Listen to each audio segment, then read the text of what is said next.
Almost any job you can think of has a day in the life video by someone on TikTok. Day in my life as a private chef. Day in the life of a restaurant marketer. Day in the life. Day in the life. But not every job is meant to have this type of content arc because these videos have gotten a lot of people fired from their jobs. I love my job. I would have never done anything to jeopardize it. This is a PSA to not post day in the life, get ready with me, come to work with me when you are really working. I'm gonna keep posting these until I'm rich and famous and don't have to work anymore. So if you don't know what a day in my life video is, it's where someone films the intimate details of their day-to-day life. Since most people spend a majority of their days working, a huge portion of these videos show people's workday. These day in my life videos span so many different jobs and industries. A lot of creators have built communities this way, and it can be very helpful for people considering different career paths. I also find them pretty entertaining. I want to preface that there's nothing inherently wrong about wanting to build a platform or share what your day-to-day life is like, and that day-to-day life including your job. And in doing so, especially when showing certain work environments, requires a level of discretion and caution that a lot of people aren't exercising until it's too late. The most recent and viral case where this happened was the Mac store manager at LAX airport getting fired after posting very detailed day in my life videos. But there's way more people than just her getting fired for these. Today we're going to look at some of the times where that happened across a few different industries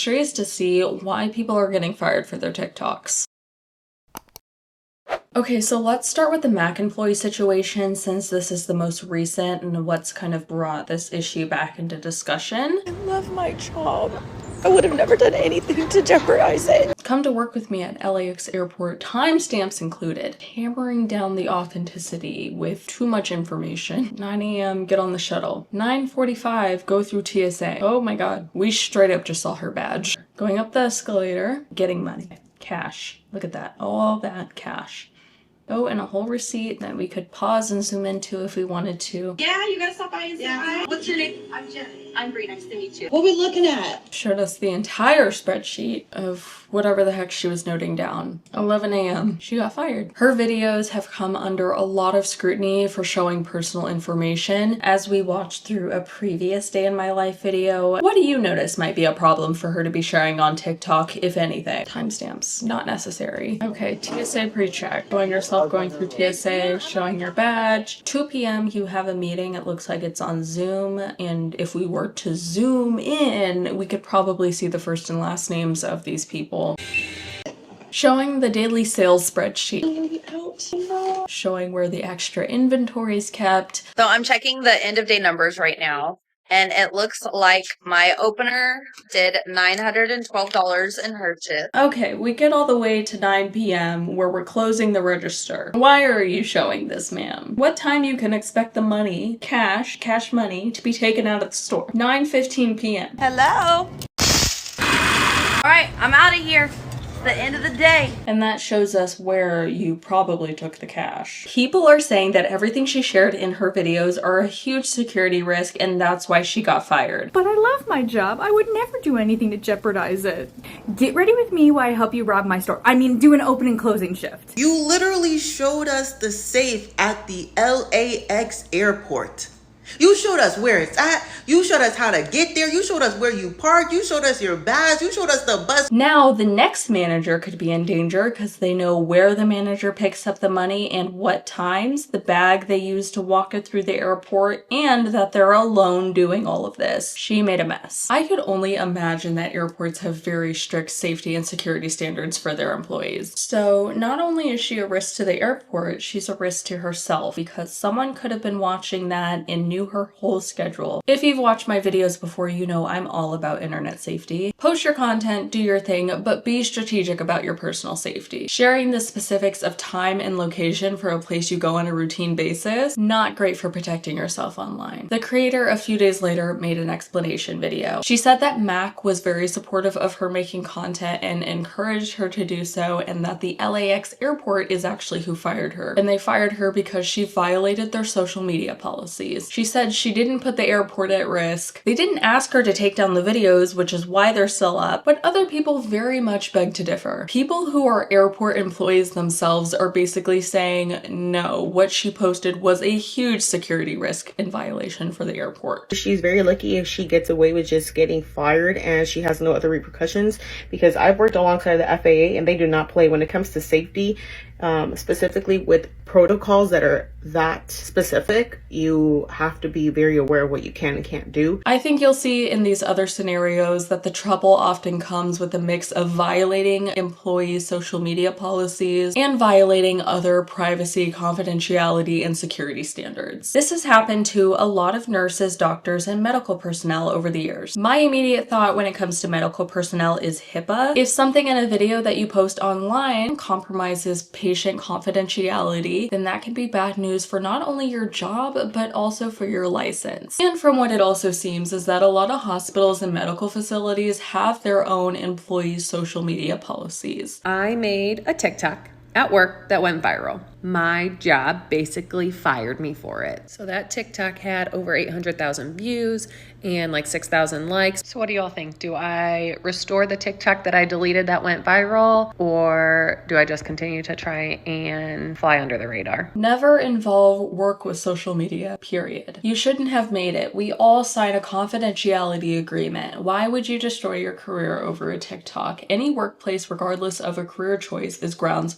for automatic dismissal. I'm a teacher, and if I made a TikTok at work, I'm sure I'd be fired too. Companies have policies. Plus, you're being paid to be a nurse, not an influencer. My recruiter called and was like, you've been terminated. And all she said was that it was a TikTok. And that TikTok was just a whiteboard. And I don't even think it said the hospital. People just picked up on the hospital based on the colors and the font of the whiteboard. So do with that what you want. But I will say, I do not think a trending TikTok is worth your job. You can't even take a picture that has the paint on the walls at my hospital. They're super strict on social media. That's like actually insane how people can pinpoint that down so easily. It makes sense. A lot of people spend a lot of time there. Here's what they will tell you when you are marched into HR, because I've been through these with employees. You are on company time. Even if you're on your lunch break and you're clocked out, it is still company time. You are there to do a job as an employee, not to make videos. You are on company property. Even if you're outside the hospital, you're in the parking garage, you are still on company property. And 99% of the time, it is a violation of their social media policy. Read your social media policies.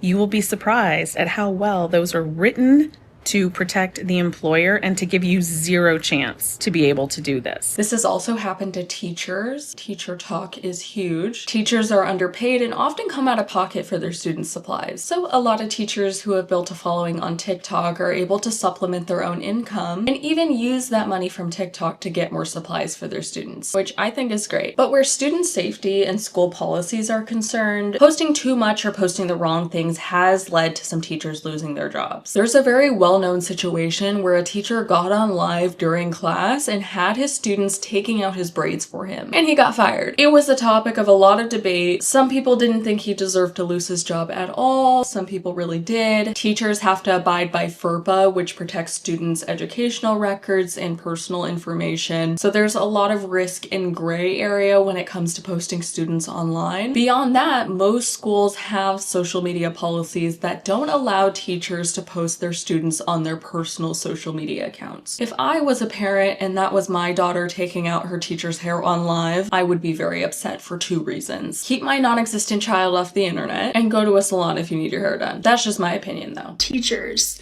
stop posting your students on this app. I ask, why are we showing our students? And you respond with, oh, the parent signed a media release.